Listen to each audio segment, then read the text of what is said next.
Baik, bismillahirrahmanirrahim. Assalamualaikum warahmatullahi wabarakatuh. Selamat pagi, selamat siang, maupun selamat malam.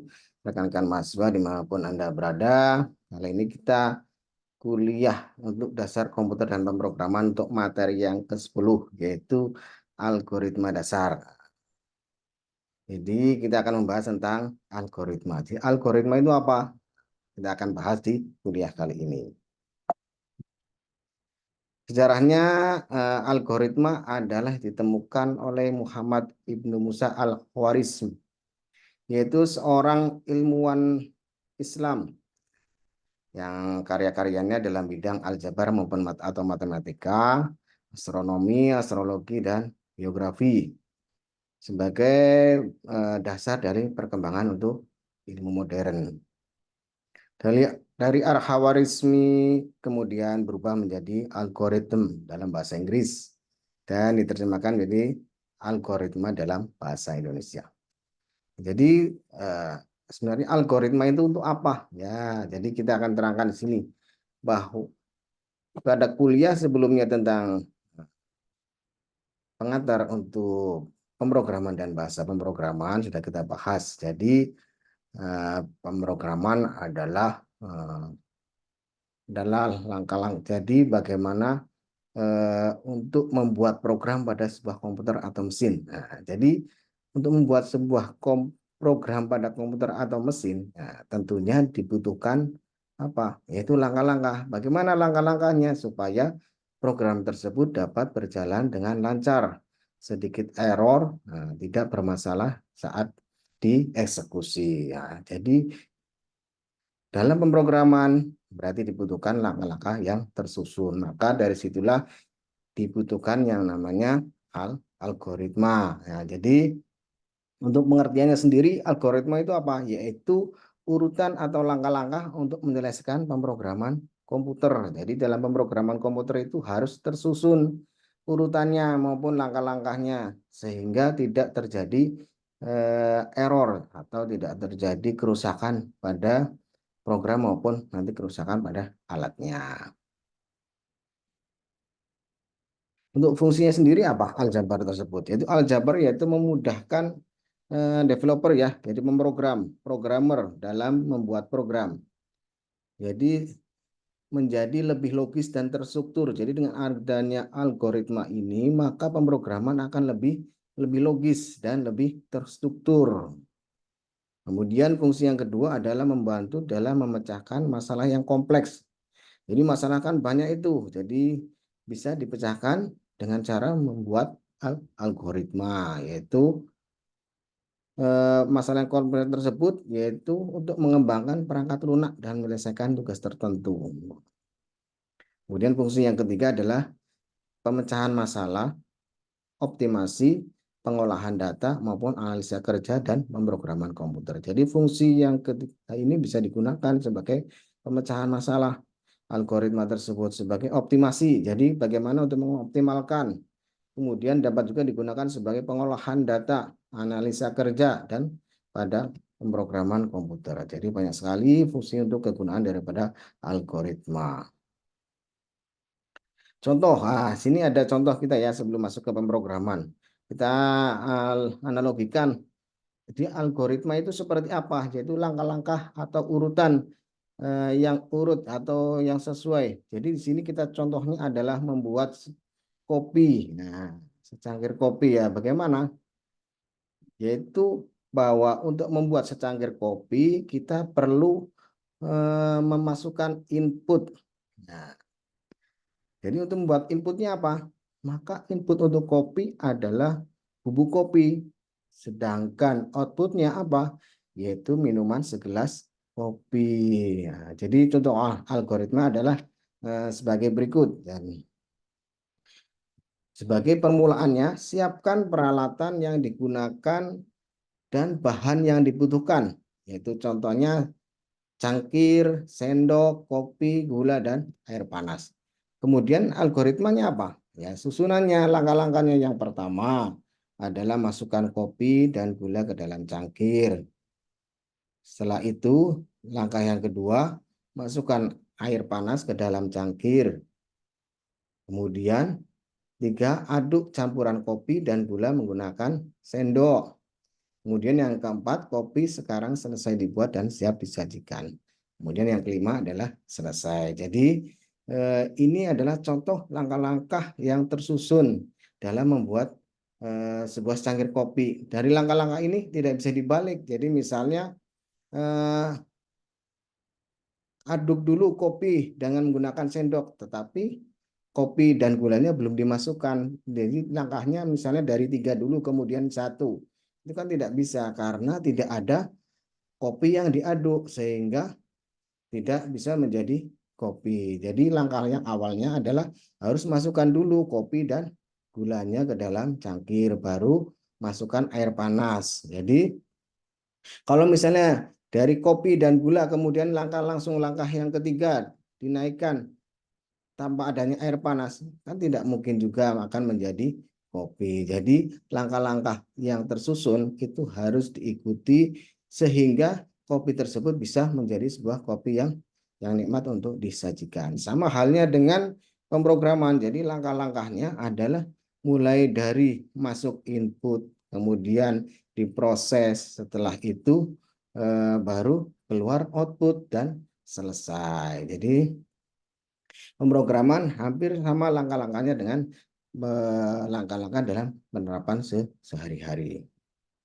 Nah, ini urutan algoritma. Jadi untuk urutannya seperti apa algoritma tersebut? Bagaimana kita menyusun algoritma? Jadi algoritma itu berasal dari sebuah masalah ya. Jadi ketika kita membutuhkan algoritma adalah ketika menemui sebuah masalah. Jadi algoritma timbul itu ketika ada sebuah masalah. Jadi masalah tersebut kemudian dijadikan sebagai sebab dalam membuat algoritma. Yang kedua apa? Setelah ditemukan masalahnya, diuraikan, kemudian dibuat algoritmanya. Algoritmanya disusun, yaitu digunakan untuk apa algoritma tersebut? Yaitu untuk pedoman dalam pembuatan program. Jadi algoritma dibuat sebagai pedoman untuk pembuatan program dalam menyelesaikan masalah. Kemudian setelah dibuat algoritmanya, kemudian langkahnya adalah pemrograman di komputer. Jadi dalam pemrogramannya pun harus sesuai dengan algoritma yang telah dibuat sehingga nanti tidak terjadi error maupun kesalahan tidak sesuai dengan masalah yang ingin dituntaskan, sehingga harus pemrogramannya sesuai dengan algoritma yang telah dibuat.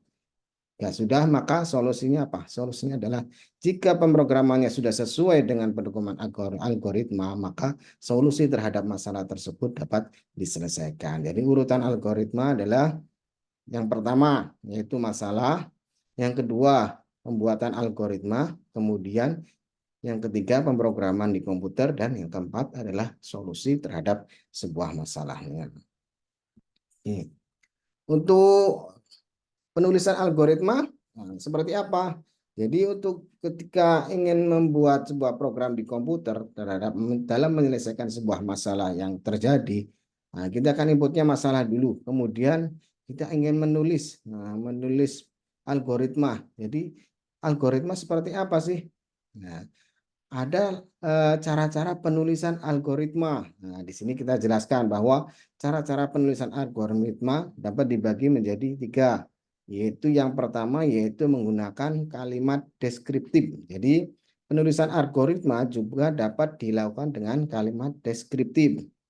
Kemudian yang kedua adalah dengan menggunakan flowchart. Nah, jadi penulisan algoritma dapat digunakan menggunakan flowchart. Kemudian yang ketiga adalah pseudocode ya. Jadi ketiga cara penulisan algoritma tersebut akan kita bahas selanjutnya ya. Kita mulai dari kalimat deskriptif. Kalimat deskriptif yaitu pengertiannya adalah cara menuliskan instruksi-instruksi yang harus dilaksanakan dalam bentuk untaian kalimat deskriptif dengan menggunakan bahasa yang jelas. Jadi algoritmanya yaitu diuraikan dengan kalimat-kalimat bahasa yang jelas. Jadi instruksi-instruksi yang harus dilaksanakan dalam bentuk untaian kalimat. kalimatnya harus bahasa yang jelas sehingga pemrogram atau programmer dapat memprogram sesuai dengan tujuan dalam membuat programnya. Jadi urutan-urutannya, langkah-langkahnya, instruksinya dapat dipahami oleh programmer.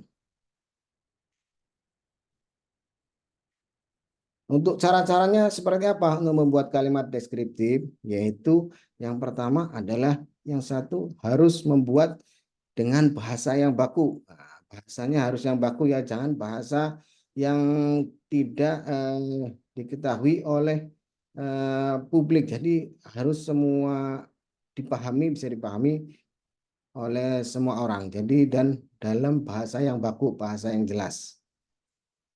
Kemudian bahasa tersebut mudah dimengerti. Ya, jadi selain bahasanya baku juga mudah dimengerti ya. Jangan membuat kosakata maupun istilah-istilah yang sulit untuk dimengerti. Kemudian yang ketiga adalah berkoresponden dengan notasi pemrograman. Jadi ada hubungannya bahasa-bahasa tersebut yang akan digunakan dengan notasi pemrograman. Contoh, di sini ada contoh untuk kalimat deskriptif.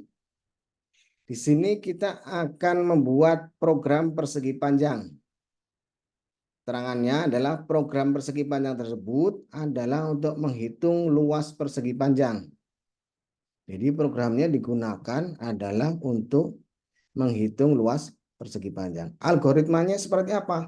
Jadi dengan kalimat deskriptif kita bisa membuat algoritma untuk membuat program persegi panjang. Yaitu ingat untuk algoritma itu dimulai dari input. Nah, jangan lupa ya, untuk inputnya apa? Untuk luas persegi panjang yang dibutuhkan inputnya adalah panjang dan lebar. Jadi masukkan langkah pertama pada algoritmanya adalah masukkan atau input panjang dan lebar persegi panjang. Kemudian yang kedua, yaitu yang kedua adalah prosesnya. Setelah masuk di input, maka prosesnya apa? Hitung luas persegi panjang dengan rumus luas adalah panjang kali lebar. Jadi prosesnya adalah luas sama dengan panjang kali lebar. Kemudian langkah yang ketiga adalah tampilkan luas persegi panjang tersebut. Jadi hasil dari proses panjang kali lebar, maka yang ketiga sebagai outputnya adalah tampilkan luas persegi panjang tersebut.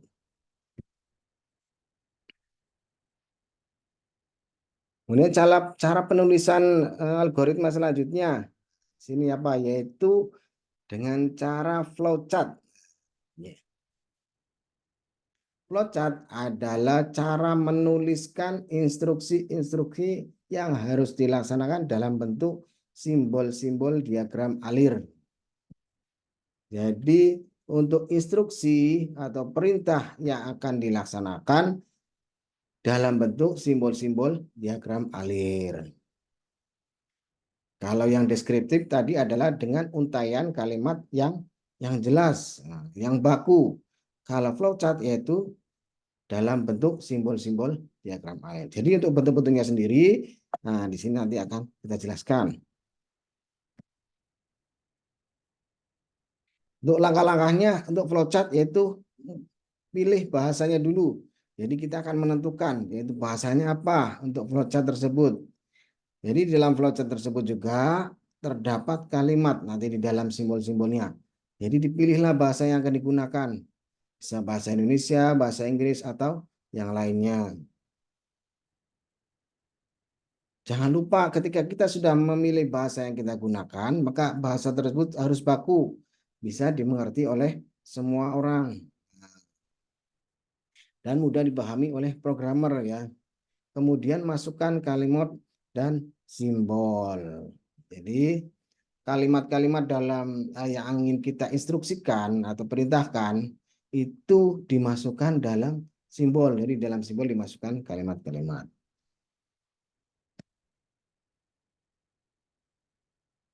Untuk deskriptif maupun flowchart ini bisa berkesinambungan ya. Jadi artinya ketika kita sudah membuat untaian kalimat instruksi menggunakan kalimat, maka bisa dilanjutkan dengan menggunakan flowchart. Nah, kita sesuaikan, artinya disesuaikan dengan klien sendiri atau masalah yang ingin dipecahkan oleh si yang ingin membuat program. Jadi misalnya kita akan membuat sebuah program yang dapat tawaran dari pekerjaan orang lain, maka kita harus sesuaikan eh, si pengguna aplikasi tersebut bisa nggak ketika kita menawarkan rangkaian pemrogramannya itu dengan bahasa apa. Nah, artinya kita bisa menyesuaikan, misalnya pengguna tersebut adalah hmm, ingin membuat sebuah aplikasi dalam penjualan pisang goreng misalnya ya. Jadi di pisang goreng tersebut penjual ingin memesan sebuah program kepada programmer, maka programmer dalam mengurutkan instruksi-instruksi memberikan penjelasan kepada pemesan program disesuaikan dengan latar belakang pemesan tersebut. Jadi tidak mungkin misalnya kita menawarkan rangkaian program tersebut dengan cara misalnya dengan membuat flowchart. Jadi alangkah baiknya ketika menawarkan sebuah program dengan mengetahui latar belakang daripada pemesan program, maka misalnya kita bisa menawarkan dengan menggunakan deskripsi. Jadi dibuatlah kalimat-kalimat yang baku dan jelas sehingga pemesan program bisa mengetahui langkah-langkahnya. Dari situ pula bisa mengetahui kekurangan yang ingin disampaikan. Misalnya ada sesuatu yang harus dikoreksi oleh pemesan program. Jadi disesuaikan ya bagaimana kita akan menggunakan flowchart maupun menggunakan kalimat deskriptif dalam membuat algoritma. Jadi untuk flowchart sendiri ini dari American National Standard Institute atau ANSI menetapkan standar untuk diagram alur dan simbolnya pada tahun 1960-an. Setelah itu International Organization for Standardization atau ISO mengadopsi simbol ANSI pada tahun 1970. Secara garis besar, secara umum untuk flowchart itu mengalir dari atas ke bawah dan dari kiri ke kanan. Jadi silakan flowchart itu alirannya adalah dari atas ke bawah maupun dari kiri ke kanan ya. Dan di dalamnya terdapat kalimat. Jadi dalam simbol tersebut ada kalimatnya. Untuk simbol-simbol pada flowchart adalah sebagai berikut, yaitu yang pertama simbol persegi panjang, ada proses, kemudian terminal, ada decision, kemudian manual input, kemudian input, predefined process, database, manual operation, dokumen, multi dokumen, ada delay juga, ada on-page reference, ada alternate process, ada data, ada merge, ada preparation, dan off-page reference. Kita bahas satu-satu untuk simbol-simbol tersebut. Yang pertama adalah flowline. Flowline itu apa? Yaitu arah proses. Setiap flowline menghubungkan dua blok. Jadi flowline ini adalah arah prosesnya dengan menggunakan tanda garis panah. Terminal. Nah, yang kedua adalah terminal seperti apa ya? Silinder ya, bukan silinder tapi lingkaran panjang. Digunakan untuk menunjukkan awal atau akhir diagram alur. Jadi sebagai permulaan start maupun sebagai akhir atau selesai. Mulai maupun selesai. Jadi menggunakan simbol terminal. Kemudian untuk proses sendiri digunakan yaitu persegi panjang. Jadi di sini adalah mewakili langkah dalam suatu proses. Jadi proses digunakan adalah dengan persegi panjang. Untuk decision ini yaitu menunjukkan langkah yang menentukan langkah selanjutnya dalam suatu proses, yaitu sebuah pernyataan ya atau tidak atau benar atau salah. Jadi sebuah keputusan. Jadi misalnya ketika ya maka akan kemana, ketika tidak maka akan kemana. Jadi digunakan simbol seperti belah ketupat namanya decision. Decision ya namanya. Kemudian yang kelima yaitu seperti jajaran genjang. Ini namanya adalah input atau output, menunjukkan proses pemasukan atau mengeluarkan data eksternal. Jadi ketika ingin membuat simbol masukan atau input dan atau keluaran atau output, maka digunakan jajaran genjang ini, yaitu simbol untuk input maupun output.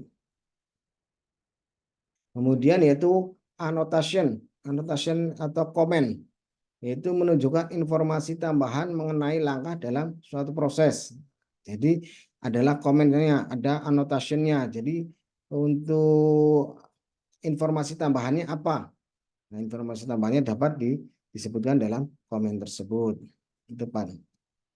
Kemudian yang ketujuh, nah ini adalah simbol untuk predefined proses, yaitu menunjukkan proses bernama yang didefinisikan di tempat lain. Jadi proses yang bernama yang didefinisikan di tempat lain. Untuk lingkaran bulat sendiri, ini dinamakan dengan one pack connector. Gunanya untuk apa?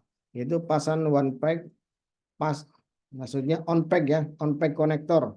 Yaitu pasang on pack connector digunakan untuk menggantikan garis panjang pada halaman flowchart. Jadi digantikan ya garis panjangan pada halaman flowchart ya dengan on pack connector.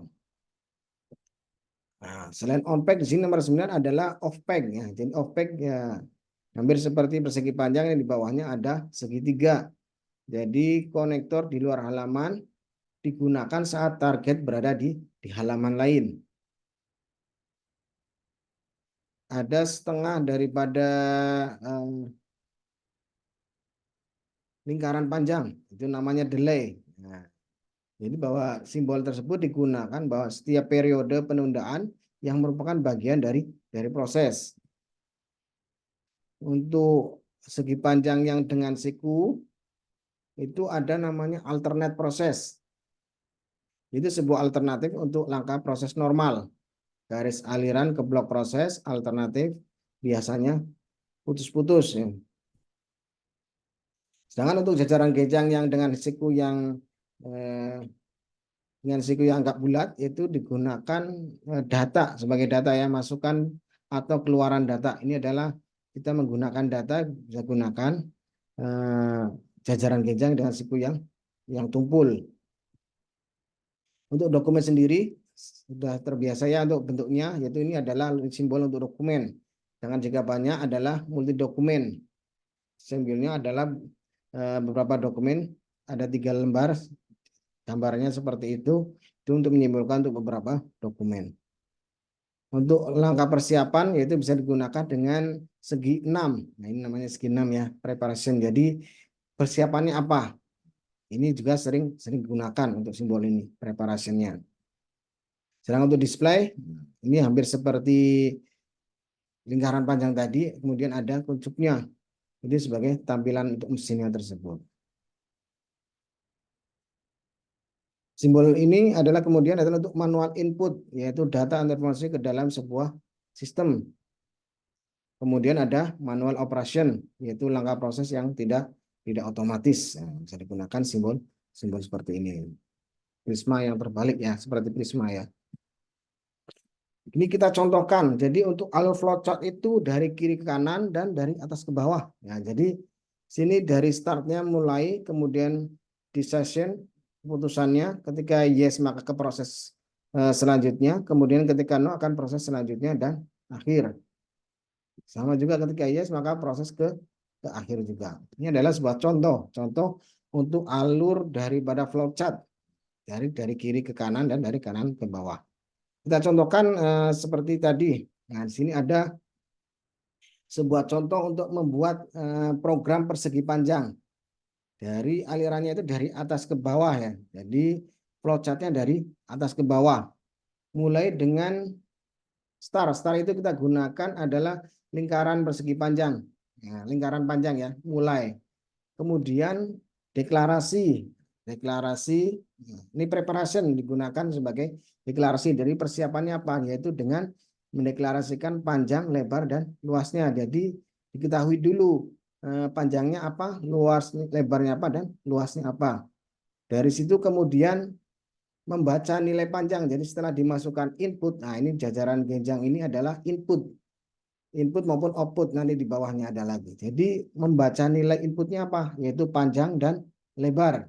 Kemudian menggunakan luas, yaitu rumusnya adalah panjang dikali lebar menggunakan simbol persegi panjang. Nah, ini adalah proses.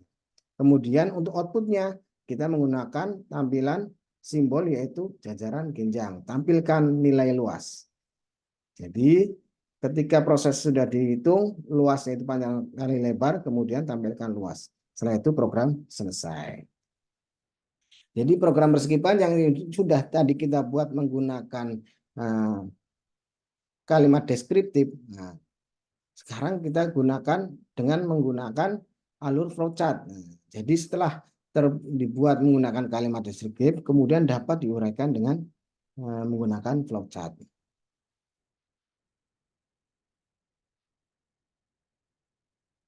Untuk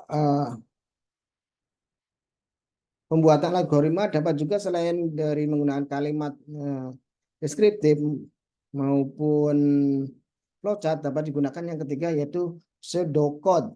Pseudocode itu apa? Yaitu cara menuliskan instruksi-instruksi yang harus dilaksanakan dengan menggunakan kode yang tidak terikat pada bahasa pemrograman tertentu. Jadi sudah masuk ke kode-kode yang biasa digunakan oleh bahasa-bahasa pemrograman. Tapi kode tersebut tidak mengikat pada salah satu bahasa pemrograman. Artinya kode-kode tersebut adalah kode-kode umum yang digunakan oleh bahasa pemrograman. Jadi untuk prinsipnya yaitu apa? Yaitu menggunakan bahasa Inggris. Ya, bahasa Inggrisnya yang simple ya. Jadi sudah ada bahasa Inggris yang simple yang sering digunakan dalam pseudocode yang dapat diberikan untuk instruksi-instruksi pada pemrograman. Kemudian untuk pseudocode sendiri ini memang tidak ada standarnya. Jadi tidak ada standarnya. Tetapi kita bisa menggunakan bahasa-bahasa yang sering digunakan ya. Bahasa Inggris yang sering digunakan dalam bahasa pemrograman. Ini adalah sebuah contoh pseudocode untuk program persegi panjang yang tadi yang sudah kita buat menggunakan kalimat deskriptif maupun dengan menggunakan flowchart tadi. Jadi kita tuliskan sebagai berikut. Mulai dengan garis miring 2 atau backslash 2, kemudian program apa? Jadi ini adalah program persegi panjang. Kemudian dijelaskan kembali program persegi panjang itu untuk apa? Yaitu program yang digunakan untuk menghitung luas persegi panjang. Jadi dengan backslash 2 terus ini adalah sebagai kalimat penjelas. Jadi tidak dieksekusi dalam program. Jadi sini adalah untuk menjelaskan saja. Kemudian ada lagi declaration. Nah, declaration ini juga sebagai kalimat penjelas. Jadi kalimat yang untuk menjelaskan. Sedangkan untuk pseudocode-nya sendiri adalah di sini. Jadi kalimat dengan menggunakan bahasa Inggris yang sudah terbiasa digunakan. Di sini untuk mendeklarasinya digunakan adalah declare. Jadi katanya adalah declare. Declare kemudian yang dideklarasikan apa? Yaitu panjang, lebar, dan luas. Dengan apa? Dengan data apa? Yaitu data berupa data integer ya. Integer itu apa? Yaitu dengan bilangan bulat. Jadi di sini panjang, lebar maupun luas yaitu menggunakan nilai dengan bilangan bulat ya. Kemudian setelah dideklarasi maka diimplementasikan. Untuk definisinya apa? Nah, di situ kita masukkan. Jadi implementasinya seperti apa setelah dideklarasi untuk jenis datanya. Jadi untuk panjang, lebar, dan luas dengan data integer. Kemudian perintahnya apa? Masukkan. Jadi masukkan input yaitu nilai daripada panjang dan lebar. Kemudian buat prosesnya set ya. Set apa proses yang harus dilakukan yaitu menghitung luas, di mana luas adalah panjang kali lebar. Setelah dihitung melalui proses luas yaitu panjang kali lebar, maka ditampilkan nilai luas tersebut. Ya, jadi dari sini program telah selesai. Jadi inilah cara-cara program algoritma dengan menggunakan pseudocode. Jadi buatan algoritma dapat kita buat menggunakan yang pertama itu dengan kalimat deskriptif, yang kedua dengan flowchart, yang ketiga dengan pseudocode. Silakan rekan-rekan mahasiswa bisa memilih mana yang kira-kira misalnya nanti menjadi seorang programmer, ada pesanan program dari klien, silakan disesuaikan dengan klien tersebut, mana yang kira-kira bisa dipahami oleh klien tersebut, sehingga instruksi-instruksi yang ingin dibuat dalam pemrograman dapat dilaksanakan dengan benar. Demikian untuk kuliah kita kali ini tentang algoritma dasar. Semoga bermanfaat. Saya akhiri. Jika ada kurangan mohon maaf. Demikian. Terima kasih. Assalamualaikum warahmatullahi wabarakatuh. Selamat pagi, siang maupun malam.